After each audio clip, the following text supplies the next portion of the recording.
मेरा नाम राममोहन राय है। मैं यहाँ एडवोकेट हूँ और मेरे साथ हैं पानीपत के प्रसिद्ध मनोरोग चिकित्सक डॉक्टर सुदेश खुराना। और आज हमारे एक सहयोगी के रूप में गौरव हैं, जो 9th क्लास के स्टूडेंट हैं। वो हमारी वीडियोग्राफी कर रहे हैं और आज हम महात्मा गांधी पार्क पर हैं, किले पर। तो डॉक्टर साहब को मैं लेकर आया घुमाने। तो डॉक्टर साहब, ये पार्क है, किला पार्क है। ये पानीपत का सबसे पुराना पार्क है। जब पानीपत सिर्फ शहर में था, मॉडल टाउन, तहसील कैंप वगैरह, ये कॉलोनियाँ तो बहुत बाद में थी, 45 के बाद में। पर ये पानीपत का सेंटर था और ऊंचाई पर था। कई बार पानीपत में बाढ़ भी आई, जमुना नज़दीक थी तो पानी आ जाता था, लोग चढ़ाई पर चढ़ जाते। तो ये जो जगह है, इसको किला भी कहते हैं। किला इस रूप में भी कहते हैं कि पांडवों का किला, क्योंकि ये क्षेत्र जो है ये कुरुक्षेत्र का क्षेत्र माना जाता है। और पानीपत तो लड़ाइयों के लिए मशहूर था। 3 लड़ाइयाँ तो आप जानते ही हैं कि मशहूर हैं। पर ये किला कहते हैं कि पांडवों ने बनवाया था और ये पानीपत के बिल्कुल बीच में था। तो आज यहाँ पार्क बना हुआ है, महात्मा गांधी पार्क। तो आज हम आप और हम बीच में हैं। बहुत अच्छा राय साहब, एक सवाल पूछना चाहूँगा मैं कि ये पार्क इतना फेमस क्यों है पानीपत? देखिए, ये मैंने पहले जैसे कहा, ये बिल्कुल शहर के बीच में था।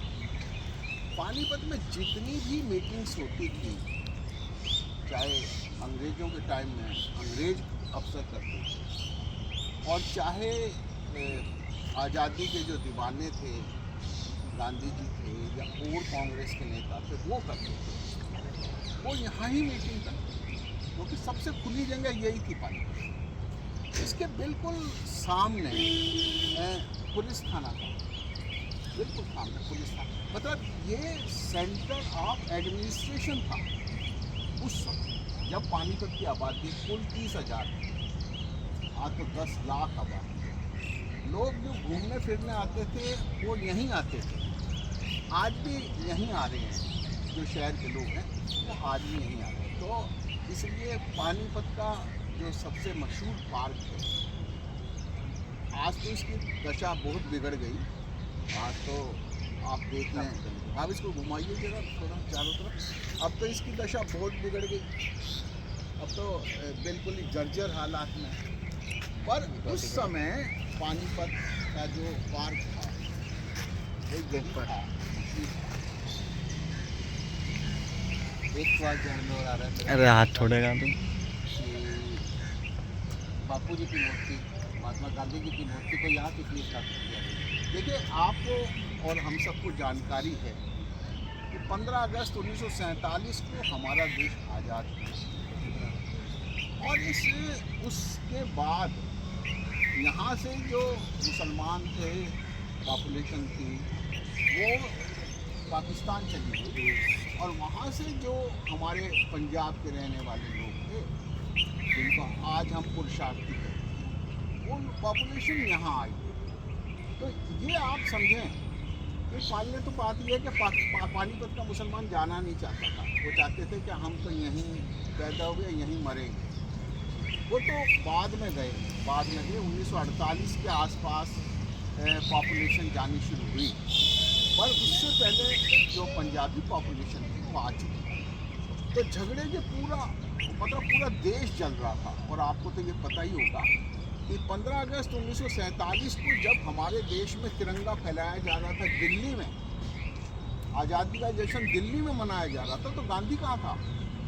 महात्मा गांधी कलकत्ता में था, क्योंकि वहाँ दंगे हो रहे थे। दंगों को रोकने के लिए वहाँ था, भूख हड़ताल किए बैठा था और उसने शांति स्थापना की। पानीपत के भी यही हालात तकरीबन।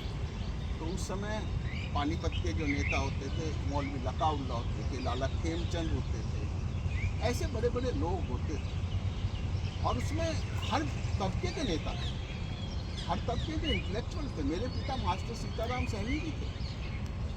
ये सब लोग मौलाना आज़ाद की मार्फत गांधी जी से मिले। और आप जानते हैं कि गांधी जी तो उन 5-6 महीने रहे, जिंदा रहे। गांधी जी 27 साल तक अंग्रेज़ों के खिलाफ लड़ा, तकरीबन 10 साल जेल में रहा, उसको जान का कोई खतरा नहीं रहा। पर हमारे देश में आज़ादी आते ही हमने 5 महीने में उनको निपटा दिया। आप हमारी देखो ना, जिसने देश की आज़ादी हमें दिलवाई, हमने उसको 5 महीने में साफ कर दिया। तो गांधी जी उन दिनों में भी 2 बार पानी कराया। एक तो 10/11/1947 को, मतलब कि आज़ादी के फौरन 3 महीने बाद ही गांधी जी पानी का, जबकि पूरा देश उनके पास था। और एक आए 2/12/1947। तो ये 2 बार है। और एक बार तो हालात ऐसे हुए कि यहाँ लाइब्रेरी होती थी किसी जगह लाइब्रेरी मैंने देखी अपने जीवन काल में। तो यहाँ जब गांधी जी लोगों को संबोधित कर रहे थे तो लोग गुस्से में थे, यहाँ के भी और जो पाकिस्तान से आए थे लोग, वो भी गुस्से में थे।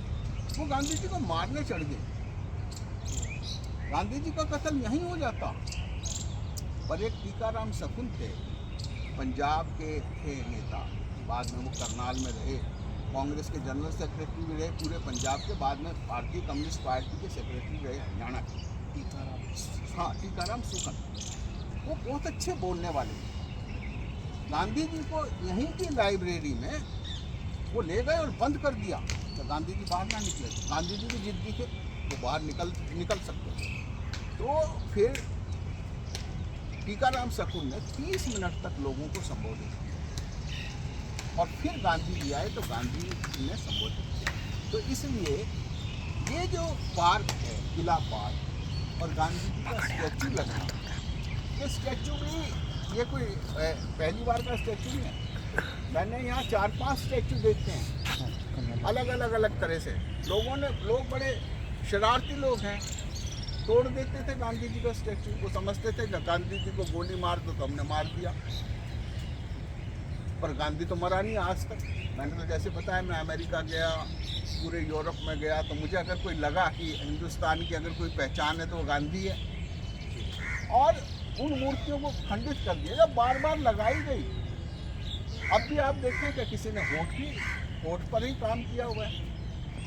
तो हमारे अंदर इतनी नफरत पैदा कर दी है कि हम उन नफरतों को से जी रहे हैं। हमारा ज्ञान अब व्हाट्सएप यूनिवर्सिटी है, हम कुछ ही अफवाहें फैला देते हैं। खैर, वो अलग बात है।